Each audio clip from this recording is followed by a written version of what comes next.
2022 ইউক্রেনে যুদ্ধ শুরু হলো। ঠিক তার 12 মাস পরেই মেটা, গুগল, অ্যামাজন, মাইক্রোসফটের মতো কোম্পানিগুলো প্রায় 5 লক্ষ টেক ওয়ার্কারকে ছাঁটাই করলো।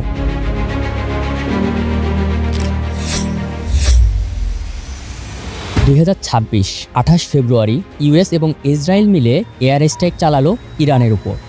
The United States military began major combat operations in Iran. মাত্র 48 ঘন্টার ভিতরেই বাহরাইনে 3টা অ্যামাজনের ডেটা সেন্টার জ্বলে উঠল। শুধু তাই নয়, মিডল ইস্টে AWS এর সার্ভার একদম ডাউন।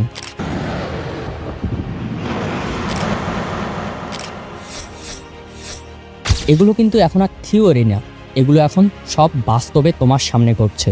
আমরা যারা আইটি কেরিয়ার নিয়ে স্বপ্ন দেখি তারা নিজের স্কিল, নিজের এফোর্ট এতটুকুই নিয়ে ভাবি, কিন্তু সত্যি কথা হলো আমাদের এই কেরিয়ারের পিছনে এমন কিছু আছে যা আসলে আমাদের কন্ট্রোলের বাইরে, যা আমরা আসলে নিয়ন্ত্রণই করতে পারি না।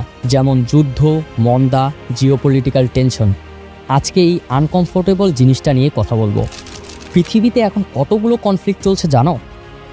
ইরান, ইসরায়েল, ইউএসএ সরাসরি যুদ্ধ শুরু করে দিয়েছে। এরপর ইউক্রেন এবং রাশিয়ার যুদ্ধ এখনও থামেনি। চীন এবং তাইওয়ানের টেনশন দিন দিন বাড়ছে। যে গলফ কান্ট্রিগুলো নিজেদের মিডল ইস্টে সিলিকন ভ্যালি বানাতে চেয়েছিল তাদের উপর এখন মিসাইল পড়ছে। সেই রিজিয়নের ক্লায়েন্টগুলোর এখন একটাই প্রায়োরিটি, সারভাইভ করা, না তোমার ফ্রিল্যান্স প্রজেক্ট। যুদ্ধ শুরু হলে একটা চেইন রিয়েকশন শুরু হয়।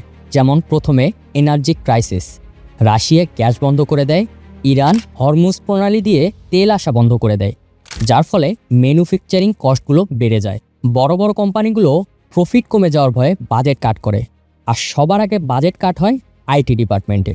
এরপর শুরু হয় ইনফ্লেশন, জিনিসপত্রের দাম বেড়ে যায়, সেন্ট্রাল ব্যাংক সুদের হার বেড়ে দেয়, যার ফলে ভেঞ্চার ক্যাপিটাল দেওয়া বন্ধ করে, স্টার্ট আপ কোম্পানিগুলো টাকা পায় না, যার ফলে হায়ারিং বন্ধ হয়ে যায় এবং লে অফ শুরু হয়ে যায়। এই সব কিছুর ফলে ডলার স্ট্রং হয়ে যায়, যার ফলে ভারত, বাংলাদেশ, পাকিস্তানের মতো যারা ফ্রিল্যান্সার আছে তাদের সেম কাজ করতে হয় অনেক কম টাকায়। এই পুরো জিনিসকে তুমি কখনোই কন্ট্রোল করতে পারবা না, কিন্তু যদি এই জিনিসটা বোঝো তাহলে নিজেকে প্রিপেয়ার করতে পারবা। এরপর সবথেকে ভয়ের জায়গায় আসি, সেটা হচ্ছে তাইওয়ান। পৃথিবীর প্রায় 90% অ্যাডভান্স সেমিকন্ডাক্টর চিপ তৈরি করে তাইওয়ান। শুধু একটা কোম্পানি, TSMC। তোমার ফোন, ল্যাপটপ বা সার্ভারের ভিতরে যে চিপগুলো আছে সেটা সম্ভবত তাইওয়ানেরই তৈরি। চীন যদি তাইওয়ানকে আক্রমণ করে অথবা ইউএস চায়না ট্রেড ওয়ার আরও বেড়ে যায়, তাহলে পৃথিবীতে চিপ সাপ্লাই বন্ধ হয়ে যাবে। চিপ নেই মানে সার্ভার নেই, আর সার্ভার নেই মানে নতুন ক্লাউড এক্সপেনশন হবে না। নতুন ক্লাউড এক্সপেনশন না হলে গুগল ক্লাউড, অ্যাজিউর, AWS এর মতো কোম্পানিগুলো হায়ারিং বন্ধ করে দিবে। এটা হচ্ছে ওর্স্ট কেস সিনারিও, বাট এটা কিন্তু ইম্পসিবল না। ইউএস গভর্নমেন্ট প্রায় $52 বিলিয়ন দিয়ে চিপ ফ্যাক্টরি তৈরি করতেছে তাদের নিজেদের দেশে। এবার আসি আমাদের দেশের মানুষগুলোর কথায়।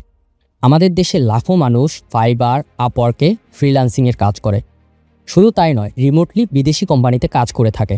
যুদ্ধ শুরু হয়ে গেলে প্রথম ধাক্কায় ক্লায়েন্ট বাজেট কমায়, যার ফলে যে কাজগুলো ফ্রিল্যান্সারদের দিয়ে করে নেওয়া হচ্ছিল সেগুলো ইন হাউজে করে নেওয়া হয়। এর ফলে ফ্রিল্যান্সাররা দেখে কাজ নেই। দ্বিতীয় ধাক্কায় কম্পিটিশন বাড়ে।